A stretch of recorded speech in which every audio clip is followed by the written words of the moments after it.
Hay algo que creo que subestimamos en gran manera. Es el poder de las relaciones positivas. Cuando nuestras relaciones no están bien, nuestro mundo está de cabeza. Pero si nuestras relaciones están bien, cambia muchas otras cosas. Cambia nuestra fe, cambia nuestra habilidad de caminar con Dios, de oír a Dios. Vamos a hablar del poder de las relaciones positivas y las escrituras tienen mucho que decir al respecto. Creo que esto será de gran valor para ti, así que pon atención.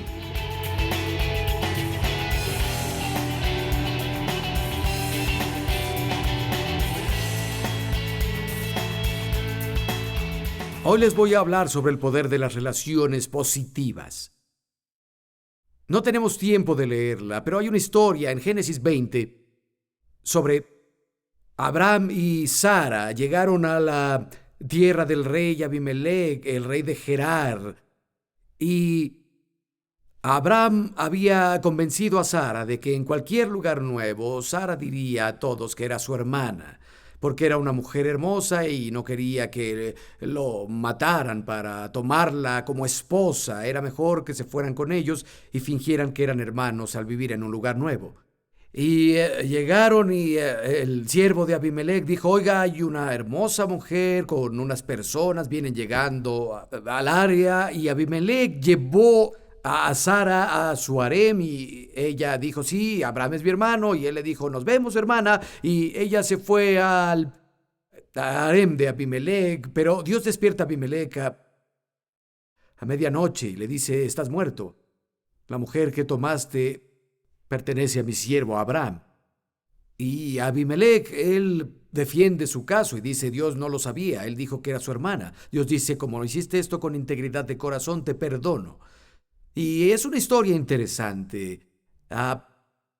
Sara mintió, Abraham mintió, las cosas se confundieron mucho, Dios intervino y Abraham y Sara fueron confrontados por mentir.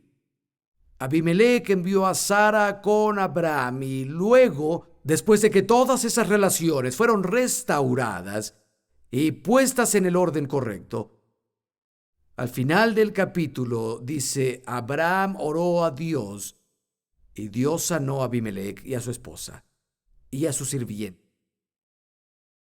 Hasta que todas estas relaciones se restauraron y se pusieron como debían, leemos que Abraham oró y Dios sanó. Creo que, como todo en general, subestimamos el efecto que las buenas y malas relaciones tienen sobre la oración, sobre la fe, sobre la salud o al recibir bendición de Dios.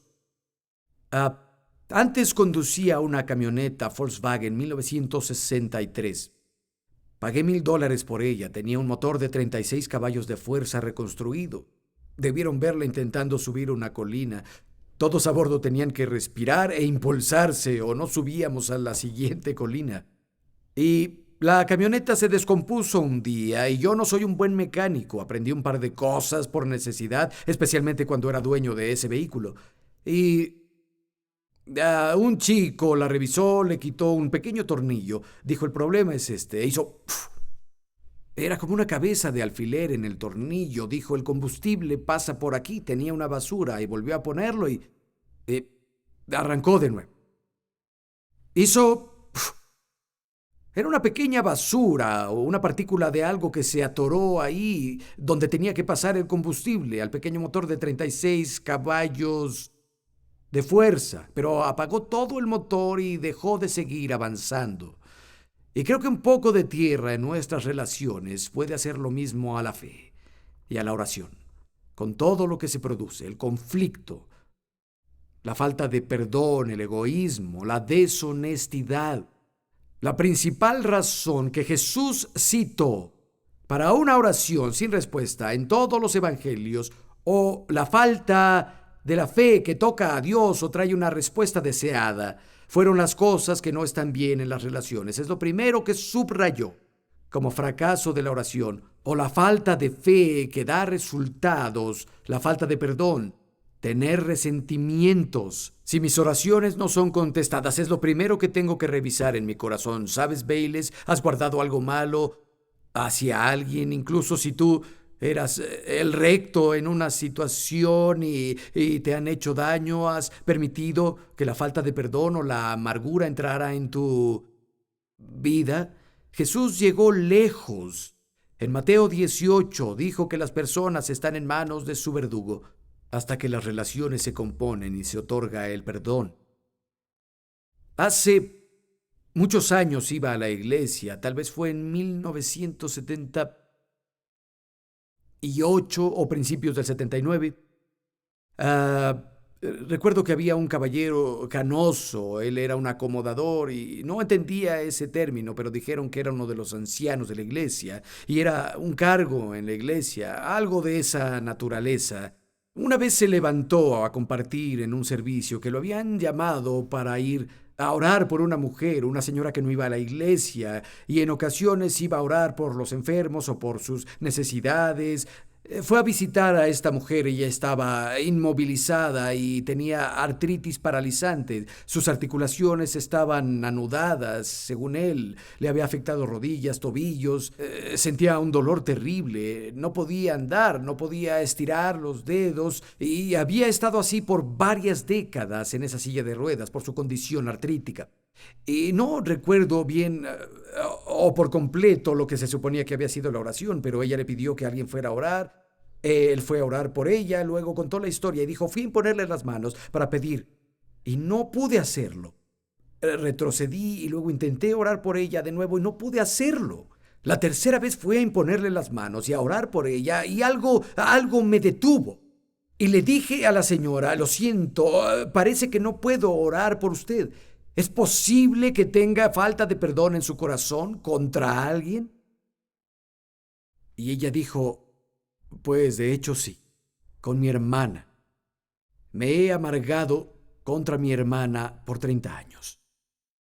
Y tengo esta falta de perdón y resentimiento por mi hermana. Y él dijo, de inmediato supe que sucedía. Y dijo, no creo poder orar por usted hasta que nos encarguemos de eso. ¿Está dispuesta a orar y a perdonar a su hermana? Y no sé si le preguntó por qué asunto era que estaba tan amargada. Y ella dijo, sí, lo haré.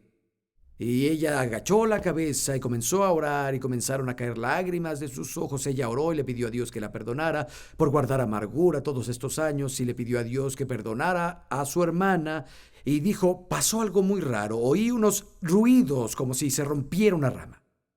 Y luego escuché otro. Y luego escuché otro, snap, bump, y al mirar una de sus manos comenzó a estirarse. Y luego su otra mano se estiró y sus dedos estaban derechos. Y luego sus piernas hicieron lo mismo. Y era como si pudieras escuchar los huesos tronando. Ella sin ayuda se paró de la silla de ruedas y quedó sana. En el momento en que perdonó. Jamás olvidaré esa historia. Él ni siquiera tuvo que orar por ella. Y creo que a veces es una ilustración radical de cómo a veces cuando mejoramos una relación, no siempre se puede, se necesitan dos para hacerlo, pero de nuestra parte necesitamos hacer todo lo que podamos, porque a veces cuando nuestras relaciones no están bien, cuando las cosas que Dios tiene que tratar con nosotros no se han arreglado, afecta nuestra fe y nuestras plegarias. Y cuando estaba estudiando y pensando en esto, algo comenzó a emerger en Efesios capítulo 5 y capítulo 6, y quiero que vayan conmigo a Efesios 5. Esto es muy interesante porque hay un flujo en todos estos capítulos. En el capítulo 5, versos del 1 al 21, trata sobre tener una relación adecuada con Dios. En el capítulo 5, versos del 22 al 33, habla de tener una relación correcta entre esposos y esposas. En el capítulo 6, versos del 1 al 4, habla sobre tener relaciones adecuadas entre hijos y padres. Y en el capítulo 6, versos del 5 al 9, habla de tener relaciones correctas con los de afuera de nuestras familias. Y elige usar un ejemplo, aquellos con quienes pasamos más tiempo, las relaciones con quienes trabajamos o para quienes trabajamos. Y luego llega el verso 10, con todas estas cosas. Lo siguiente que dice en el capítulo 6, verso 10, es, finalmente. Piensen finalmente. Finalmente, hermanos, fortalézcanse en el Señor y en el gran poder de Dios. Verso 11, pónganse toda la armadura de Dios para que puedan hacer frente a las artimañas del diablo. Y habla de todo lo que es la armadura. Llega al verso 16. Además de todo esto, tomen el escudo de la fe con el cual apagarán las flechas encendidas del maligno. Tomen el casco de la salvación y la espada del Espíritu, que es la palabra de Dios. Oren en el Espíritu siempre.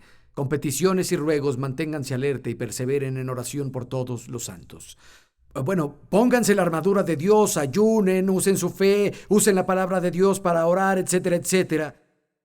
Y creo que el punto de lo que quiero compartirles es que yo no puedo resistir al diablo con éxito. No podemos usar con éxito nuestra fe, usar la palabra de Dios, ni orar hasta que nuestras relaciones estén bien en esas áreas. La relación con Dios, la relación con el cónyuge, la relación con los hijos, la relación en el trabajo, con aquellos afuera de la familia. Arregla todas estas relaciones en las áreas que Dios está tratando contigo, las áreas que dice la palabra de Dios, y luego hazle frente a las artimañas del diablo. Luego levanta el escudo de la fe. Luego haz toda la oración y súplica en el Espíritu usando la palabra de Dios, que es la espada de Dios. Pero la relación correcta viene primero. ¿Todos comprenden hasta aquí? Bueno, si no se mueven, nadie sabrá que estoy hablando con ustedes, ¿sí? Quietos, relajados, y todos pensarán que hablo con alguien más. Vamos a hablar de las áreas diferentes de las relaciones, ¿sí? Solo un poco. En primera, tu relación con Dios. Lo primero que enfrentamos aquí, lo que evita una buena relación con Dios es el pecado. Isaías 59:2 dice, tus iniquidades te separan de Dios y tu pecado esconde su cara de ti. Salmo 66:18, si tengo iniquidad en mi corazón, el Señor no escuchará. Vayan a Efesios 5, comienza hablando de nuestra relación con Dios, verso 1.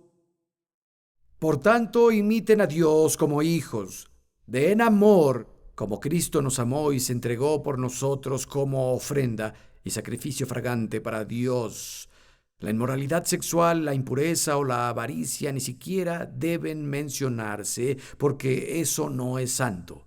Ni palabras indecentes, conversaciones necias ni chistes groseros, no hablen, más bien den gracias. Porque nadie que sea avaro, es decir, idólatra, inmoral e impuro, tendrá herencia en el reino de Cristo y de Dios. Y comienza a tratar con el pecado, y vamos a ver en el verso 8, porque antes eran oscuridad, pero ahora son luz en el Señor, vivan como hijos de luz. Verso 11, no tengan nada que ver con las obras infructuosas de la oscuridad, más bien denúncienlas. Muy bien, comenzó a lidiar con una cosa que puede separarnos de Dios. Lo único que puede poner una nube entre Dios y nosotros es el pecado. Y podemos arreglar la relación con nuestro Creador. Y sigue. En el verso 17 es muy interesante. Dice, por tanto, no sean insensatos. Entiendan cuál es la voluntad del Señor. No se emborrachen, eso lleva al desenfreno.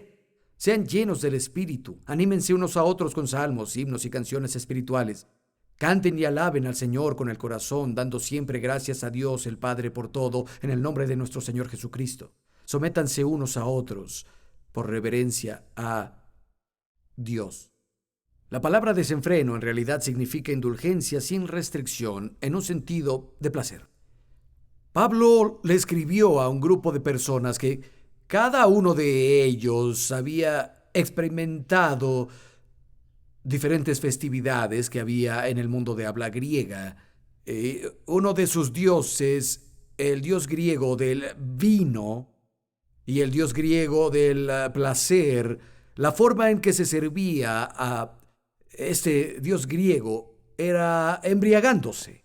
De hecho, Pilatos declaró algo en todo el distrito de Atenas, la ciudad de Atenas y todos los distritos alrededor, que durante esas celebraciones, esos festines para el dios del vino, no se podía encontrar a un solo hombre sobrio en ningún lado. Así que bebían vino y cantaban canciones al dios del vino y luego hacían estas orgías. Así es como adoraban.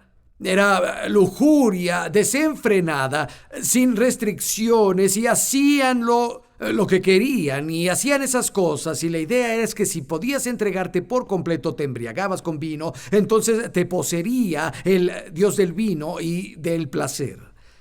Todas las personas a las que Pablo les escribió tenían este historial, y si no habían participado, seguramente lo habían observado. Y Pablo dice, oigan, hay un nuevo reino, hay un nuevo rey. No se embriaguen con vino, donde hay desenfreno, no hay límites para lanzarse a cualquier placer sensual. Ahora, no se embriaguen con vino, sino llénense con otro espíritu.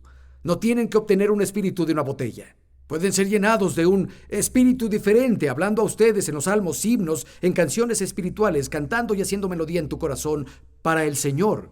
Es un orden diferente, es algo totalmente diferente ahora. En otras palabras, haz las paces con Dios en lugar de dejar que el pecado te separe. Conoce su voluntad, mantente lleno del Espíritu, cántale, dale gracias a Él, témelo, ten una relación correcta con Él. Alguien dirá, yo he pecado. Bueno, todos lo hicimos, ¿verdad? ¿Qué hago? Confiesa tus pecados.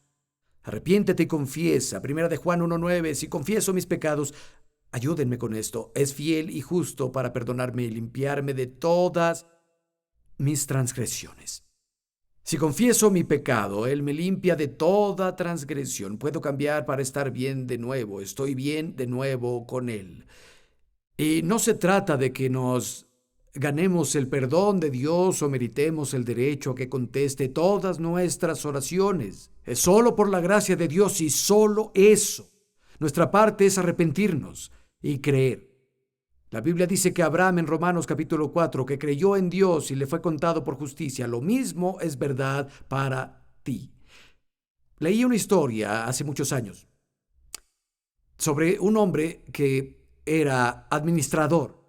Revisaba las finanzas, en particular de un monarca del este, y había robado, le quitó algunos de los fondos y algo pasó y sabía que lo iban a encontrar, pudo encubrirlo un tiempo, había malversado y se dio cuenta de que estaba acabado.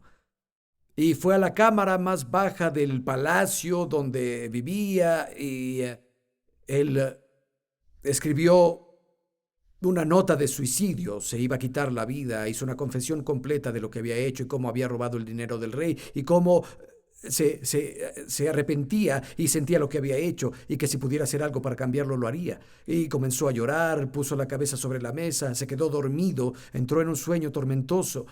Después de que escribió la nota de confesión y la vela se agotó, según la historia que leí, el rey tenía un hábito raro, se despertaba a medianoche y visitaba diferentes lugares del palacio, caminaba por los corredores y los cuartos y llegó a la cámara baja y encontró a su sirviente ahí. La vela casi se agotaba y vio sobre su hombro el instrumento de escritura seguía en su mano y leyó la nota sobre los fondos que habían sido robados y de lo arrepentido que estaba y sabía que le iban a quitar la vida, así que mejor terminaría con su vida él mismo en lugar de ser torturado. ¿Saben qué hizo el rey? Se inclinó sobre su hombro, le quitó el instrumento de escritura, la pluma o lo que fuera de la mano, y escribió abajo, totalmente pagado. El rey lo firmó con su nombre y se fue a su recámara. Eso es lo que Jesús hizo por nosotros. Habíamos pecado y no podíamos pagar. Y su Hijo, con su sangre preciosa, escribió debajo de nuestra deuda, totalmente pagado. Jesús. Fue pagado. El precio del pecado fue pagado. Si te equivocas, confiesas tu pecado a Dios. Es justo para perdonar tu pecado y limpiarte de toda transgresión. Escucha, no hay razón en el mundo por la que dejes que tu pecado se interponga entre Dios y tú. Pero la idea es que arregles tu relación con Dios. Entonces tus oraciones pueden ser efectivas. Humíllate, arrepiéntete, arregla las cosas. Sabes, en el Salmo 103 dice, bendice Señor mi alma, no olvido tus bendiciones. Quien olvida mis iniquidades y sana todas mis enfermedades. Noten, cuando te encargas del pecado, es posible que seas sanado. En Lucas capítulo 5, los amigos de un chico lo bajan por el techo, es paralítico, y Jesús dice, tus pecados son perdonados, y luego dice, toma tu camilla y anda. ¿Qué es primero? El perdón. Tuvo que encargarse del pecado primero. En el libro de Santiago dice, confiesen sus faltas unos a otros, oren unos por otros para que sean sanados. ¿Qué fue primero? Encargarse del pecado. Es primero. Y luego se abrió la puerta para que la bendición redentora de la sanidad llegara a ti.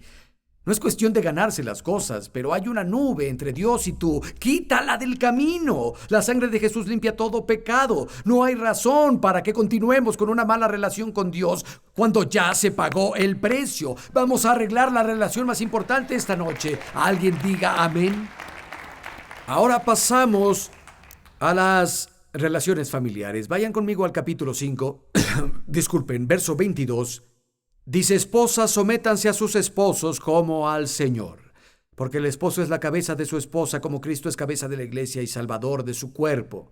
Así como la iglesia se somete a Cristo, también las esposas deben someterse a sus esposos en todo. Hay dos palabras que le dice a las esposas aquí. La primera es la palabra que toda mujer ama, someterse.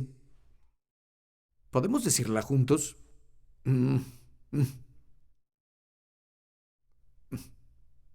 Ni una palabra.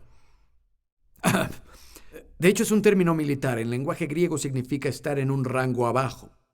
No significa superioridad e inferioridad. Para nada. Pero hay un orden divino de las cosas. Sométanse a su esposo como al Señor. Saben, Janet y yo no siempre estamos de acuerdo. En serio. Y hay áreas en las que Janet es mucho más inteligente que yo.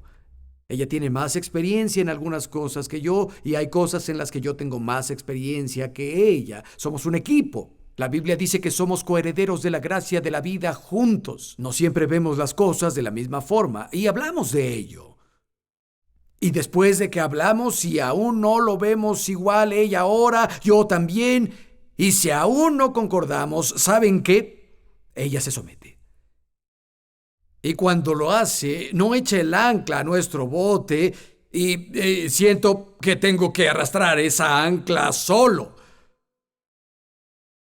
Aun si piensa que soy un idiota, no me lo dice. Puede decírselo a Dios, pero no a mí. ¿Y saben qué? Dios trabaja con eso. Y hay veces en las que me equivoco. Y se lo digo, tenías razón, amor. Y ella no dice, te lo dije, te lo dije, te lo dije. Ella no hace eso. Debe haber un liderazgo en todo, en cualquier organización, ya sea un matrimonio, ya sea un negocio, lo que sea. Tiene que haber una autoridad final en algo. Y no quiero decir con esto, yo soy el dictador, mejor haz lo que te digo. Porque eso no es bíblico tampoco. No dice, esposos, hagan que sus esposas se sometan. No es una sumisión forzada. De hecho, hay otra palabra para eso, subyugar. Esta es una sumisión voluntaria, por respeto al esposo y por respeto a Dios. Y saben, siempre hay una corte más grande de apelación a la que pueden ir. Pueden ir a Dios, pueden cambiar al chico. Y tal vez en otro momento comentaré las diferencias porque sé que hay mujeres que dicen mi esposo no ha sido salvado y ellos dicen mi esposa no ha sido salvada. Solo sé que Dios puede darte sabiduría en cualquier situación. Y puedes, aunque Él no conozca a Dios, honrarlo. De hecho, eso nos lleva a lo siguiente. Es la segunda cosa y en verdad es algo muy, muy importante. Verso 33. Mismo capítulo, verso 33. En todo caso, cada uno de ustedes ame también a su esposa como a sí mismo, y que la esposa respete a su esposo. Respétenlo. Los hombres quieren respeto, señoras. Les diré un secreto. Los hombres quieren respeto más que cualquier otra cosa. En la versión más amplia dice que lo notes, que lo honres, lo admires, entre otras cosas. Dale a tu hombre atención y alabanza y verás qué es lo que pasa. Pero los hombres quieren ser respetados. Y señoras, hagan esto. No es cuestión de estar amordazada y no tener voz o no tener opinión y no ser apreciada, porque el ideal de Dios es que sea así. Pero necesita haber un corazón que diga, muy bien, voy a someterme como el Señor, a quien no le veo la cara. Y Dios, voy a poner esto en tus manos. Y muestren respeto, chicos, tienen una responsabilidad más grande que las mujeres. Estoy convencido. Verso 25. Dice, esposos amen a sus esposas así como Cristo amó a la iglesia y se entregó por ella. Como Jesús dio la vida por la iglesia, se puso en segundo lugar y a la iglesia primero, pero no se trata de mis derechos, mis pasatiempos, lo que quiero. Se trata de entregarme a ella y poner sus intereses y bienestar primero.